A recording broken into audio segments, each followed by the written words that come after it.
ಮೊದಲಿಗೆ ಈ ಕಾರ್ಯಕ್ರಮವನ್ನು ಒಂದು ಸುಭಾಷಿತದೊಂದಿಗೆ ಪ್ರಾರಂಭಿಸೋಣ. ಗುರೂಜಿ ತಿಳಿಸಿ. ಖಂಡಿತಮ್ಮ. ಇವತ್ತಿನ ಸುಭಾಷಿತ ಧರ್ಮದ ಒಂದು ಶ್ರೇಷ್ಠತೆ, ಧರ್ಮದ ಒಂದು ಉತ್ತುಂಗತೆ ಇದನ್ನು ತಿಳಿಸ್ತಕ್ಕಂಥ ವಿಶೇಷವಾದಂಥ ಒಂದು ಸುಭಾಷಿತ ಇದಾಗಿರುತ್ತೆ.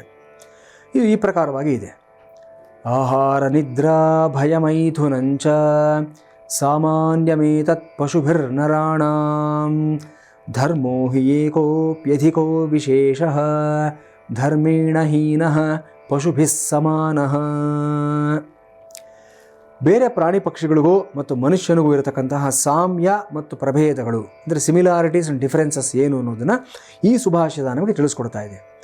ಆಹಾರ ನಿದ್ರಾ ಭಯಮೈಥುನಂಚ ಸಾಮಾನ್ಯಮೇತತ್ ಪಶುಭಿರ್ನರಾಣಾಂ. ಹಸುವಾದಾಗ ಊಟ ಮಾಡುವಂಥದ್ದು, ಸುಸ್ತಾದಾಗ ನಿದ್ದೆ ಮಾಡುವಂಥದ್ದು ಆಹಾರ ನಿದ್ರಾ. ಭಯ, ಸುಖ, ದುಃಖ, ಕೋಪ, ನೋವು, ನಲಿವು ಇತ್ಯಾದಿ ಎಲ್ಲ ಭಾವನೆಗಳನ್ನು ವ್ಯಕ್ತಪಡಿಸ್ತಕ್ಕಂಥದ್ದು. ಈ ಎಲ್ಲ ಕೆಲಸಗಳನ್ನು ಪ್ರಾಣಿ ಪಕ್ಷಿಗಳು ಮಾಡುತ್ತವೆ, ನಾವು ಮಾಡ್ತೀವಿ. ನೀರಲ್ಲಿರತಕ್ಕಂಥ ಪ್ರಾಣಿಗಳು ಮಾಡುತ್ತವೆ, ಜಲಚರಗಳು ಮಾಡುತ್ತವೆ, ಆಕಾಶದಲ್ಲಿ ಹಾರಾಡ್ತಕ್ಕಂಥ ಖೇಚರಗಳು ಮಾಡುತ್ತೆ, ಭೂಚರಗಳು ಮಾಡುತ್ತೆ, ಭೂಮಿಯಲ್ಲಿ ಇರತಕ್ಕಂಥ 4 ಕಾಲಿನ ಪ್ರಾಣಿಗಳು ಮಾಡುತ್ತೆ, ಮನುಷ್ಯನೂ ಮಾಡ್ತಾನೆ. ನಂತರ ಮೈಥುನ ಅಂತ ಹೇಳ್ತೀವಿ, ಅಂದರೆ ಒಂದು ಗಂಡು ಜೀವ ಮತ್ತು ಒಂದು ಹೆಣ್ಣು ಜೀವ ಸೇರಿ ಮತ್ತೊಂದು ಜೀವಿಗೆ ಒಂದು ಜನ್ಮ ಕೊಡ್ತಕ್ಕಂಥದ್ದು, ಸಂತಾನೋತ್ಪತ್ತಿ ಪ್ರಕ್ರಿಯೆಯಲ್ಲಿ ತೊಡಕೊಳ್ತಕ್ಕಂಥದ್ದು. ಈ ಪ್ರಕ್ರಿಯೆಯನ್ನು ಬೇರೆ ಪ್ರಾಣಿ ಪಕ್ಷಿಗಳು ಮಾಡುತ್ತೆ, ಮನುಷ್ಯನು ಸಹ ಮಾಡ್ತಾನೆ. ಇವೆಲ್ಲವೂ ಕಾಮನ್ ಆಗಿರತಕ್ಕಂಥದ್ದು, ವ್ಯತ್ಯಾಸ ಏನೂ ಇಲ್ಲ. ಸಾಮಾನ್ಯಮೇತತ್ ಪಶುಭಿರ್ನರಾಣಾಂ. ವ್ಯತ್ಯಾಸ ಏನು ಅಂದರೆ ಧರ್ಮೋ ಹಿ ಏಕೋಪ್ಯಧಿಕೋ ವಿಶೇಷಃ. ಮನುಷ್ಯ ಎಲ್ಲ ಕೆಲಸಗಳನ್ನು ಧರ್ಮ ಅನ್ನತಕ್ಕಂಥ ಒಂದು ಚೌಕಟ್ಟಿನಲ್ಲಿ, ಒಂದು ನಿಬಂಧನೆಯಲ್ಲಿ, ಒಂದು ಕಟ್ಟುಪಾಡಿನಲ್ಲಿ ಮಾಡ್ತಾನೆ. ಅದನ್ನು ಬಿಟ್ಟು ಮಾಡಬಾರ್ದು ಮನುಷ್ಯ ಅನ್ನತಕ್ಕಂಥದ್ದು. ಪ್ರಾಣಿ ಪಕ್ಷಿಗಳು ಎಲ್ಲಾದರೂ ಊಟ ಮಾಡ್ಬೋದು, ಎಲ್ಲಾದರೂ ನಿದ್ದೆ ಮಾಡ್ಬೋದು, ಎಲ್ಲಾದರೂ ಸಂಸಾರ ಮಾಡ್ಬೋದು, ಅದು ಹೇಗೆ ಬೇಕಾದರೂ ಕಿರಿಚಬಹುದು, ಹೇಗೆ ಬೇಕಾದರೂ ಅರಚಬಹುದು. ಅದಕ್ಕೆ ಯಾವುದೇ ನಿಬಂಧನೆ ಇಲ್ಲ. ಅದನ್ನು ಯಾರೂ ಅದನ್ನು ತಪ್ಪು ಕಂಡು ಹಿಡಿಯೋದಕ್ಕೆ ಹೋಗೋದಿಲ್ಲ. ಮನುಷ್ಯ ಆ ಪ್ರಕಾರ ಮಾಡೋದಕ್ಕಾಗತ್ತಾ? ಖಂಡಿತ ಮಾಡೋದಕ್ಕಾಗೋದಿಲ್ಲ. ಯಾಕಂದರೆ ಇವನ್ ಸೈನ್ಸ್ ಹೇಳಬೇಕು, ಎವಲ್ಯೂಷನ್ ಥಿಯರಿ ಅಂತ ಇದೆ, ಥಿಯರಿ ಆಫ್ ಎವಲ್ಯೂಷನ್ ಅಂತ, ವಿಕಾಸ ತತ್ವ.